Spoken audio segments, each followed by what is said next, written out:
Hi, it's Rebecca Cressman with FM 100.3, and we are going to be reading about monsters today. It's Rebecca's Reading Club for Kids, and we've been doing this each week on Facebook, which has been a lot of fun. And if you've missed some of the previous story times, they're up online on fm100.com.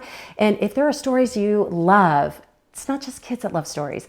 If you love stories and you have some to recommend, please share them on this thread. I love to hear about great stories. And this, of course, story time is for the little ones, but it's also to help mom and dad have a break because you guys have been going around 24 hours a day, 7 days a week during all of this. So let's find out how to survive monsters. The book is written by a very famous author. You know who he is? Brandon Mull. He wrote the book Fablehaven, which became that New York Times bestseller. The other really fantastic, successful book, Dragon Watch. He's a very good author.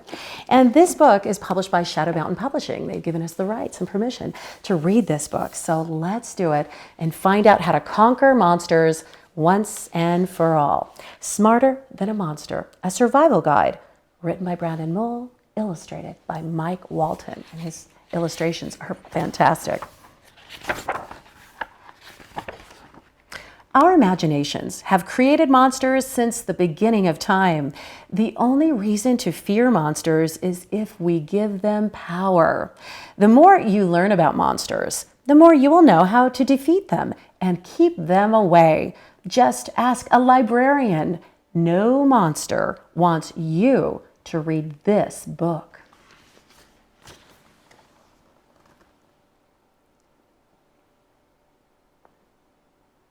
You can tell that monster does not want you to read this. The first place most kids expect to find a monster is in the closet. The second place is under the bed. These are common mistakes. No self-respecting monster would hide in such an obvious place.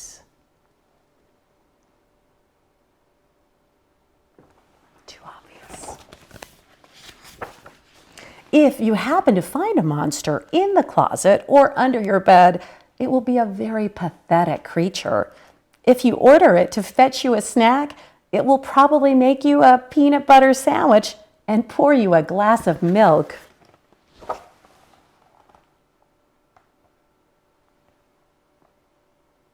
That's not very scary, is it? Certain fierce monsters have learned that frightened kids will sometimes sneak into bed with their parents. So these clever predators hide under the parents' bed where nobody thinks to check.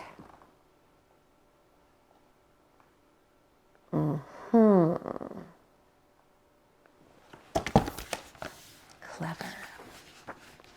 Usually, monsters leave kids alone when they are in their own beds, making your bed a fairly safe place.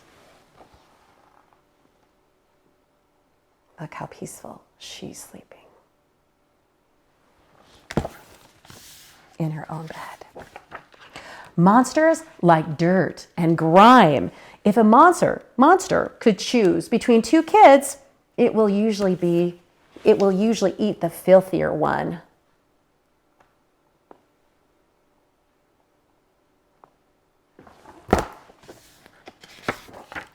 Taking regular baths is a good way to keep most monsters away.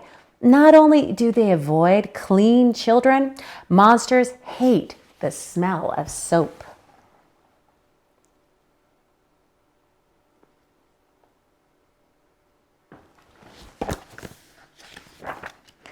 Foul breath is like perfume to a monster. Kids who remember to brush and floss their teeth every night usually survive to be teenagers.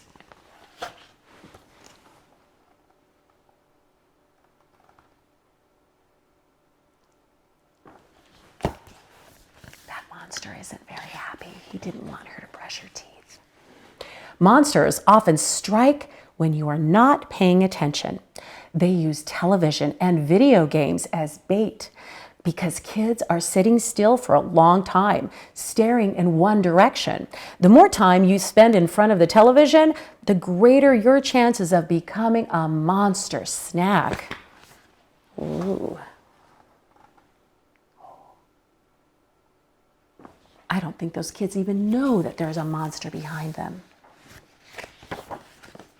One good way to keep monsters from launching a surprise attack against you is to keep your room clean. Monsters love to hide in a messy room. If there are toys and clothes all over the floor, you are in a perfect position to be ambushed by a monster. Can you see what he's doing? Keeping the monsters away by vacuuming. Smart guy. Be careful whenever you see something that looks terribly out of place. For example, if you find a wonderful birthday cake sitting at the edge of a swamp, it is probably a monster trap. Same with a go-kart in a mortuary or a carousel in a ghost town. Can you see the monster trap here?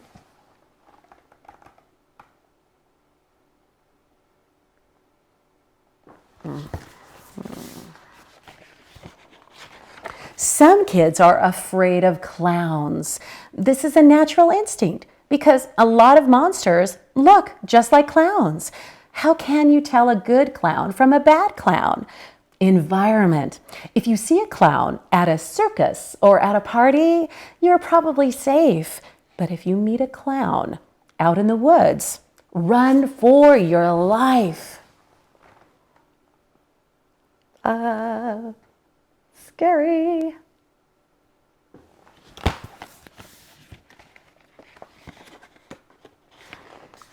Dressing up like a monster is a good form of camouflage. Monsters seldom bother other monsters. The safest day of the year from a monster attack is Halloween, which monsters think is a big parade in their honor.